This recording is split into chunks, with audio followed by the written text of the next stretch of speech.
ಗ್ರಾಮದ ಗ್ರಾಮಸ್ಥರಿಗೆ ಮತ್ತು ನನ್ನ ಗೆಳೆಯರಿಗೆ, ಹಿರಿಯ ನಾಗರಿಕರು ಇಲ್ಲಿ ಆಗಮಿಸಿದ್ದಾರೆ, ಅವರಿಗೂ ನನ್ನ ಪುಟಾಣಿ ಮಕ್ಕಳಿಗೂ ಎಲ್ಲರಿಗೂ ನನ್ನ ಸ್ವಾಗತವನ್ನು ಬಯಸುತ್ತಾ ನಾವು 1993ನೇ ಸಾಲಿನಲ್ಲಿ SLC ಬರ್ತಿದ್ದು. ಅವತ್ತು ನಮ್ಮ ಗೆಳೆತನ ಹೇಗಿತ್ತು ಅಂತಂದರೆ ಯಾರೂ ಅಷ್ಟೊಂದು ಪರಿಚಯರಾಗಿರಲಿಲ್ಲ. ಅವ್ರವ್ರಿಗೆ ಬೇಕಾದವ್ರನ್ನ ಮಾತ್ರ ನಾವು ಆರಿಸ್ಕೊತಿದ್ವಿ.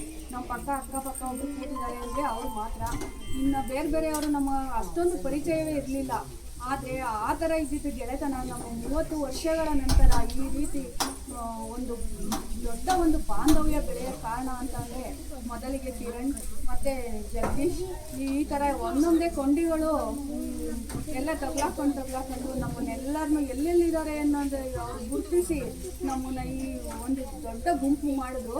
ಅದಾದಮೇಲೆ ನಮಗೆ ನಿಜಕ್ಕೂ ನಮ್ಮ ಕಷ್ಟ ಸುಖ ಮತ್ತೊಂದು ಇನ್ನೊಂದು ಏನೇ ಆಗಲಿ ನಮ್ಮ ಗೆಳೆಯರೆಲ್ಲ ಸೇರ್ಕೊಂಡು ನಾವು ಹೇಗೆ ಹಂಚ್ಕೊತಿದ್ದೀವಿ ಅಂತಂದರೆ ಗೆಳೆತನದ ಬಾಂಧವ್ಯ ಅವಾಗ ಗೊತ್ತಿರಲಿಲ್ಲ. ನಿಜಕ್ಕೂ ಈಗ ನಮಗೆ ಗೊತ್ತಾಗ್ತಾ ಇದೆ.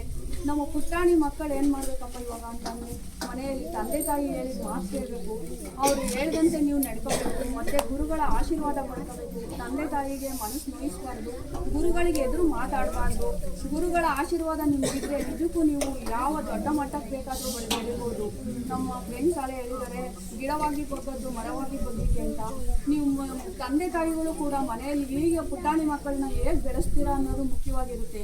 ಏನೋ ಸ್ಕೂಲಿಗೆ ಹೋಗ್ತಾರೆ ಬಿಡಿ, ಅಲ್ಲೇ ಮಾಸ್ಟ್ರು ಕಳಿಸ್ತಾರೆ ವಿದ್ಯೆಯನ್ನು, ನಾವೇನು ಕಲಿಸೋದು ಆ ಥರ ಇರಬಾರ್ದು. ಮನೆಯಲ್ಲಿ ಒಂದು ಶಿಸ್ತು ಗೌರವ ಮತ್ತು ಎಲ್ಲವನ್ನು ಅವರು ಅಲ್ಲಿಂದ ಹೇಳ್ಕೊಟ್ಟು ಇಲ್ಲಿ ಕಳಿಸಿದಾಗ ಮುಂದಿಂದ ಗುರುಗಳು ಕಲಿಸ್ತಾರೆ.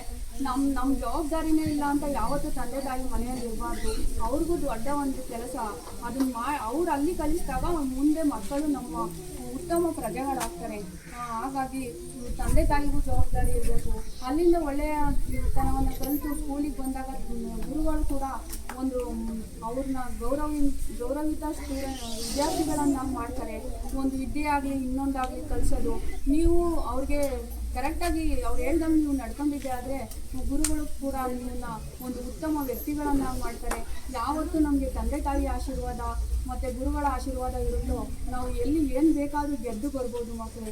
ನಾನು ಇಷ್ಟು ಮಾತು ಹೇಳ್ತಾ ನನಗೆ ಮಾತಾಡೋಕ್ಕೆ ಅವಕಾಶ ಕೊಟ್ಟ ಎಲ್ಲರಿಗೂ ವಂದನೆಗಳನ್ನು.